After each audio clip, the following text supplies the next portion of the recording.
160, People versus Martinez. Counsel, would you like any rebuttal time? 2 minutes, please. 2 minutes, go ahead. Good afternoon, Your Honors. David Clem for Appellant Antonio Martinez. I think the question before this Court is how to give practical effect to the constitutional command that a defendant not be penalized for exercising his right to trial. How was the defendant penalized? Because the defendant here was given a sentence after trial that was grossly disparate. But isn't that the judge's discretion based on what she sees in front of her and what she's allowed to do under the law? Because you turn down a plea. What case do you have that says because you turn down a plea and later you get a much harsher sentence after that plea, that there's some kind of presumption of vindictiveness on the judge's part? I think there's 3 sets of cases that support that proposition. As close as you can to this particular situation. Yes. I'll go in depth in this Court's case, but before I get to that, let me point out the cases in my brief which show that the appellate divisions have uniformly found that to be the rule, and the highest courts in the states that have looked at that, in particular, I'll draw your attention to the D'Antonio case from Connecticut, the Wilson case from Florida, and the Hall case from Montana, all support that. All but support in terms what? of A presumption of vindictiveness? that a presumption of vindictiveness arises in the circumstance when the sentence after trial is so grossly disproportionate to the plea offer. Does it matter if the judge has engaged in some way in the plea negotiations? It does. That's one of the factors to look at in the analysis, and I think Did the judge here do that? yes, the judge did so, perhaps even to an unconstitutional degree.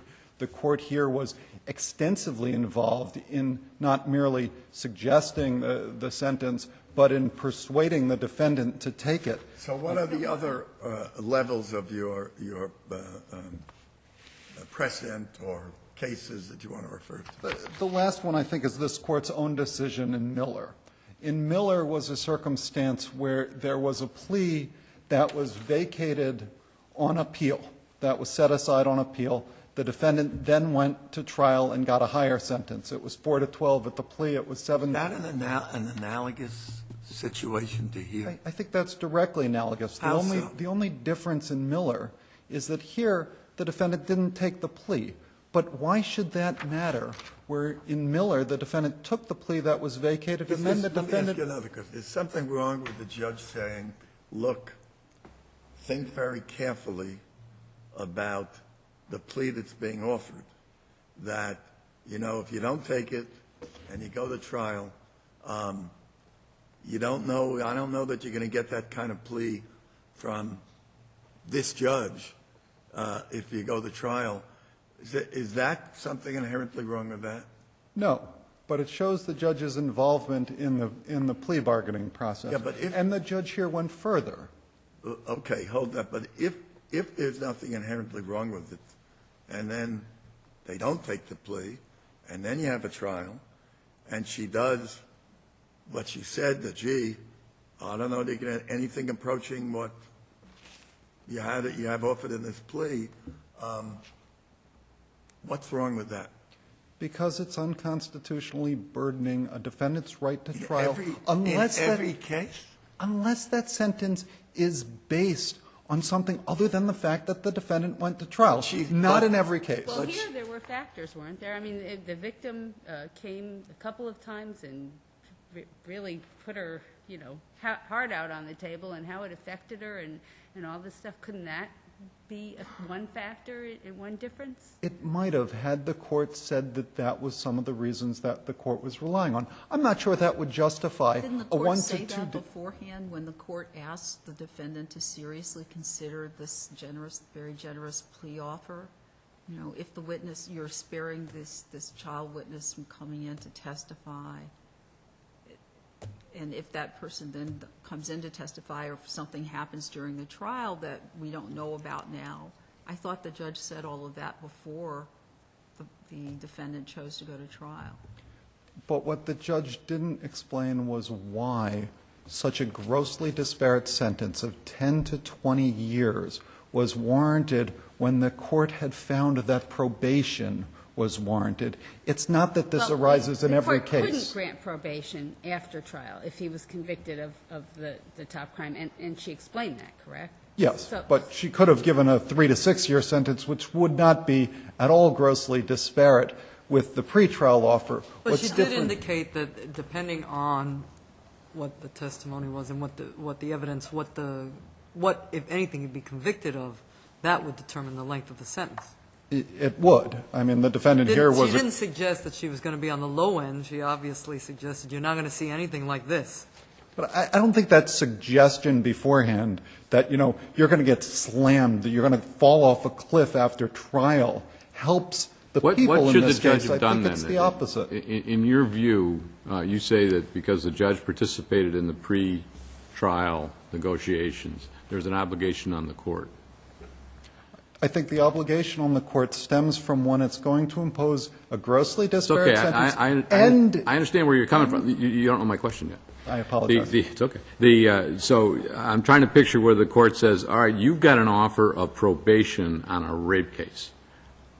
I would think that the court might say, I'm not accepting probation on a rape case, but that's not what happened here. And the judge says, for some reason, the people are going to let you walk out of here if you plead to rape second or whatever it is.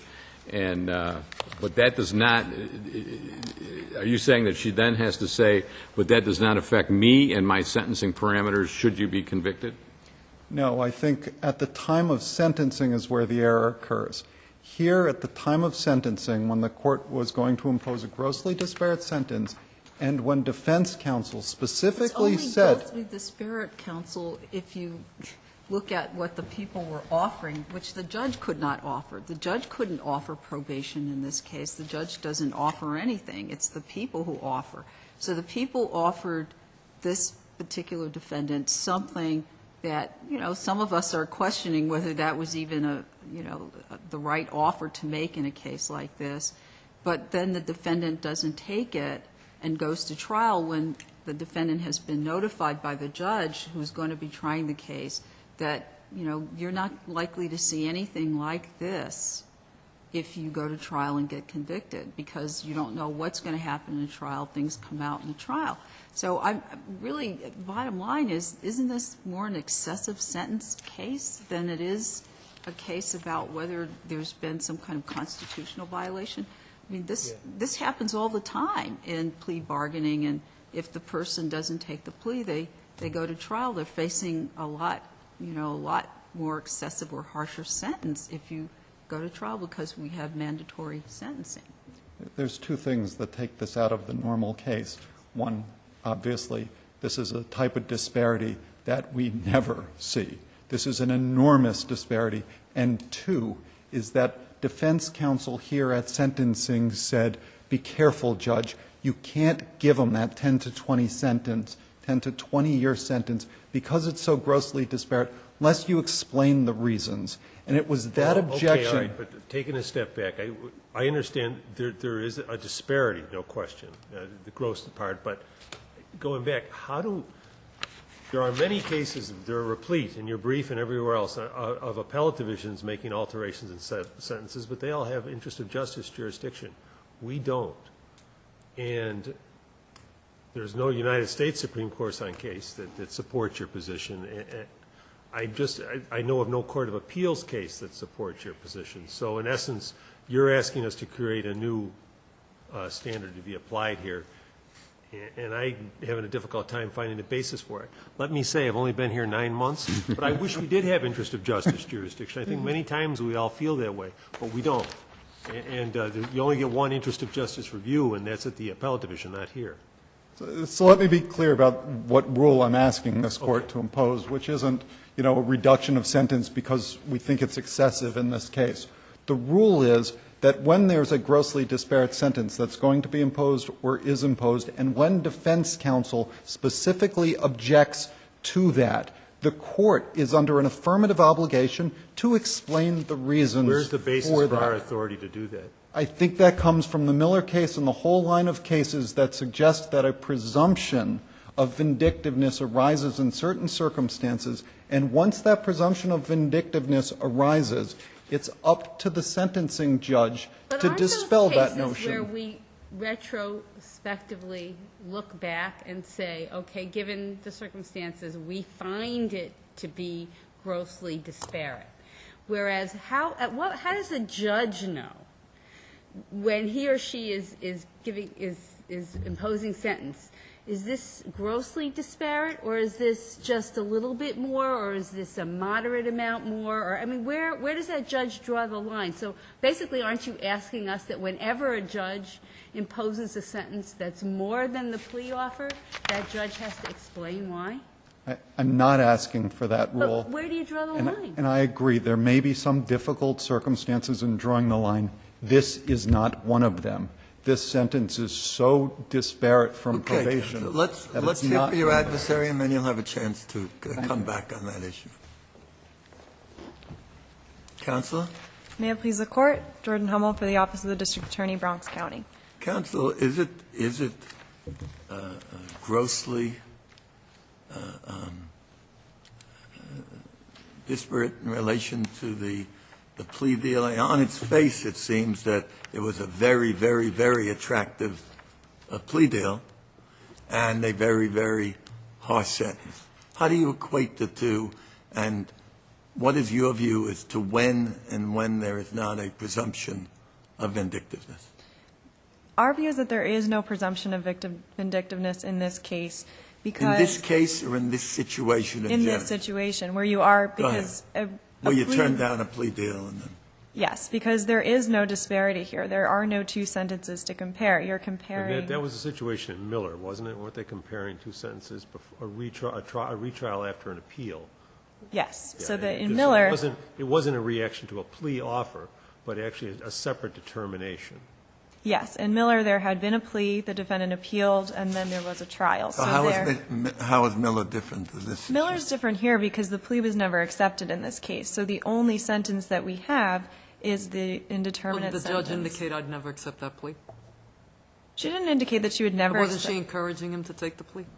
I think that the Doesn't that judge... suggest I'm going to give you that sentence? No, I think that the judge was just laying out the options for the defendant. Where were the people in this? I mean, the people had indicted this case, had done Yes. all the investigation, were all set, and based upon everything the people knew, they said, we will give you probation. And it seems to me that that's an indication of either the weakness of your case or something, all right? But you were willing to let this predator rapist, who's now serving 20 years, get on a bus tomorrow. And I kind of understand what the dissenting judge was saying, that how do you do this? How do you say this rapist can be out among our children and everything by taking this plea, but if he exercises his right to go to trial, we're putting him away until 2036.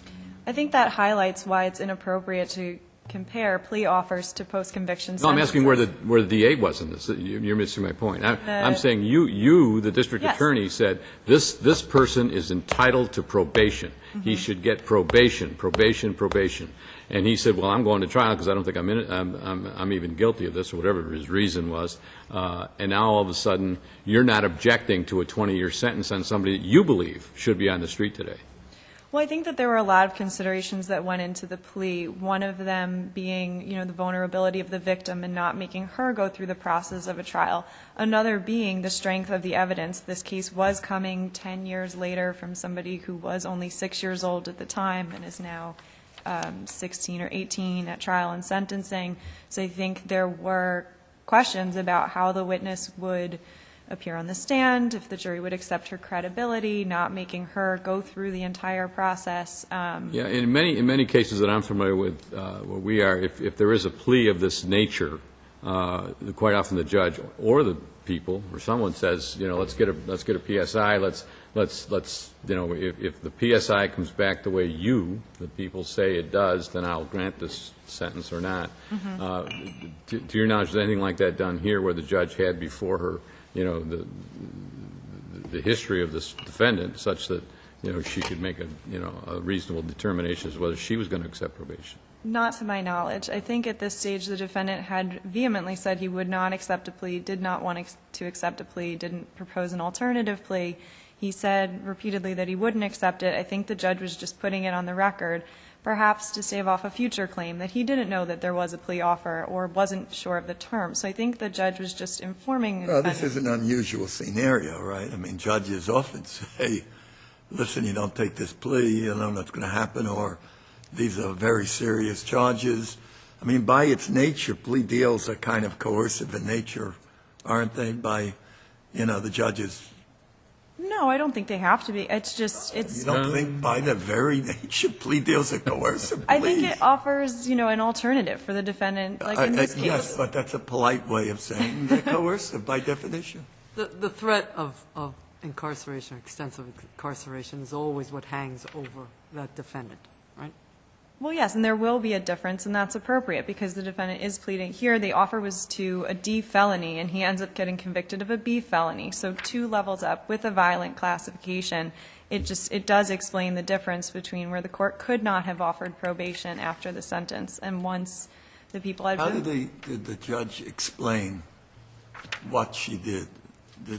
What did she say? What justified from what was in front of her this lengthy sentence that wouldn't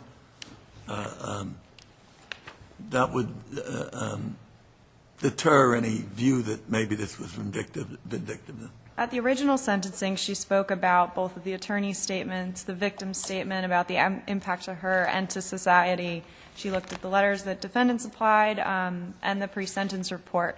And then in the resentencing, she said, I've spoken about all of that. I'm not going to go into it further. But given the victim's statement openly mocking, or given the defendant's statement openly mocking the victim and calling her an actress, she said, if I wasn't encouraged to give you any leniency, I am not after that statement. And I looked at the evidence. I presided over the trial. So she explained that this was based on the evidence presented at trial, what the defendant was convicted of, and to the extent with his statement, his lack of remorse in taking responsibility, and those were appropriate considerations and a sufficient record to show this was not vindictive. Okay. If there are no further Anything else, questions. counsel? No, if there are no further questions, we ask that the judgment be affirmed. Okay, thank you, counsel. Rebuttal, counsel? Mr. Clem, the flip side of what we've been discussing is that you do have a defendant who says, I don't think she's going to show, so I'm not taking any plea. Or I don't think that, a number of, it's a gamble. In other words, a defendant, not necessarily in this case, but in other cases, can say, I don't care what you offer me, I'm not doing it because I've got inside information that victim isn't showing up. And then when the victim shows up, you go, oh, my goodness. Our position is not that the sentence could never be imposed. Our position is simply that there must be an explanation, that otherwise... What about the explanation that your adversary just recited as to what she said There was at no the original sentence? There was no explanation provided as to the disparity. What the court said, it's on page... What do you want her to say?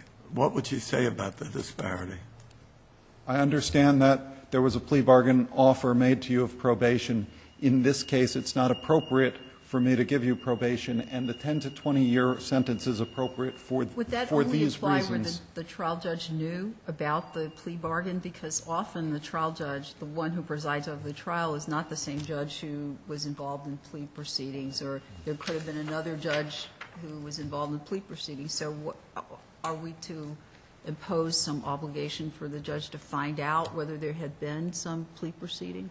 No, I mean, it's a presumption of vindictiveness which arises by the defendant's exercise of his constitutional right to Counsel, trial. what's the rule? What's the rule? When is there a presumption of vindictiveness with a plea that was turned down? There's two factors that go into when it arises. There needs to be a grossly disparate sentence imposed after trial from the plea offer, and secondly, there must be an objection. Defense counsel saying, Your Honor, you're burdening the defendant's right to trial, and then the presumption arises, which can be defeated by the court putting on the record rationales for that, and by demanding that the court does that, that helps our appellate So really, practice. you want a rule that the judge has to explain the disparity in view of? When called upon to do so by defense counsel. Okay. And that, just to clarify, so that explanation is not merely, I believe what I've heard warrants this kind of sentence, but also I believe what you were offered in the plea is not what's warranted. I don't know if But it that's what you were necessarily saying. needs to include Because both of those. It seems like on this record, she's explained the latter, and you're upset about, or the former, but you're upset that she didn't explain the latter. That is to say, she said, based on what I've heard, this is the sentence that should be imposed. I But don't. didn't say, when you started out, you said, well, she didn't say, I know you've gotten a particular plea that you turned down, and therefore I'm not going to give you that plea because. I don't think the court in this situation even did the former. If you look at the sentencing minutes at pages 154 and 155, you see the court saying, I'm not making any comment on it.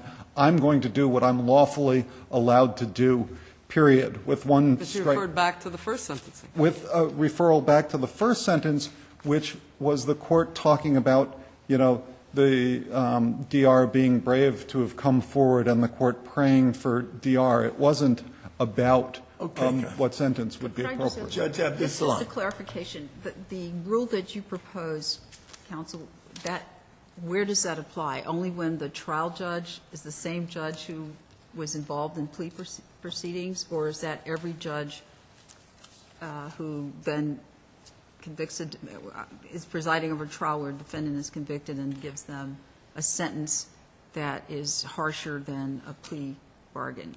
I think it certainly applies in a circumstance where the judge is involved, the same judge is involved in the plea negotiation. Would that be the only time it would apply as Perhaps.